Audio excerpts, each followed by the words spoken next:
अगर जब तक हमें न्याय नहीं मिलता, क्योंकि अभी तक तो ना तो न्यायालय से और न सत्ता पक्ष से हमें कोई न्याय मिला है, तो जब तक न्याय नहीं मिलता तब तक आंदोलन अनवरत जारी रहेगा।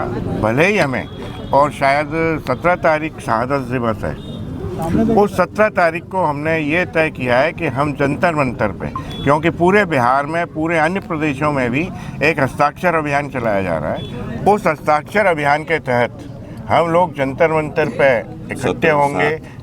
पीसफुल, शांतिपूर्ण ढंग से अपने बात रखी जाएगी और 17 मार्च जो 1 महीना पूर्ण, 17 जुलाई 1 महीना पूर्ण होने के समय हम 17 तारीख को दिल्ली में सभी लोग इकट्ठे होंगे। प्रधानमंत्री और प्रेसिडेंट को हम अपने जो हस्ताक्षर अभियान है उसकी कॉपियाँ सौंपेंगे, अपनी मांग रखेंगे और उसको वहाँ जंतर मंतर पे दिल्ली में जो राजधानी है भारत की, वहाँ पे खड़े होकर हम सभी लोग श्रद्धांजलि अर्पित करेंगे। तो सर, एक बड़ा सवाल ये है कि न्यायिक जांच का आदेश दिया गया है और उसमें समय की भी मांग की गई है कि 3 महीना का संभवतः समय मांगा गया है, 3 महीना में ये पूरा कर लिया जाएगा। पहली बात तो देखिए, जांच का जो विषय है ना, मैं जांच के विषय को इसलिए निरस्त करता हूँ, खारिज करता हूँ सिरे से, कि जांच एक जनता का ध्यान डाइवर्ट करना, टालने का विषय है। जांच हमेशा एक टालने का विषय होता है, जांच कुछ नहीं होती।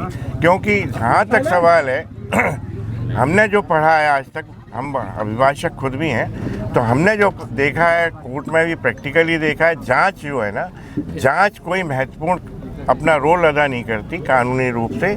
इसलिए जांच को मैं सिरे से निरस्त करता हूँ। साथ ही मैं ये ज़रूर कहूँगा कि अगर FIR की भी गई है तो उसे पुरानी जो हमारी IPC है उसमें 302 में क्यों नहीं किया गया। 302 क्लियर कट केस बनता है, इसमें ना तो सेल्फ डिफेंस का सवाल है, ना किसी अन्य बहाने लेने की आवश्यकता है। 302 का केस बनता है। मैं कहता हूँ ऊपर से, चोटी से लेके नीचे तक सारे पुलिस वाले, इंक्लूडिंग SP, क्योंकि बिगर SP की अनुमति के कोई भी पुलिस ऑफिसर जो सबऑर्डिनेट है उनके, वो कोई भी ऐसा कृत्य नहीं कर सकता।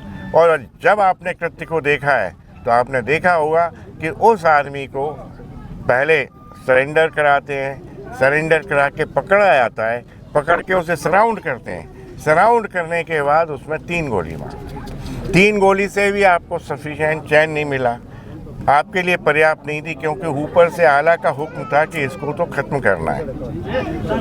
आपने गाड़ी में बैठा के उसे 2 गोली और मारी, वो पोस्टमार्टम रिपोर्ट से क्लियर हो गया। तो इससे बड़ा ब्रूटल मर्डर केस और क्या हो सकता है। इस हत्या के केस में हत्या की धाराओं में ही FIR होनी चाहिए, अन्यथा हम ना रुकेंगे ना थमेंगे और इसी तरह से चलते रहेंगे। आज शांत हैं, कल अशांत भी होंगे।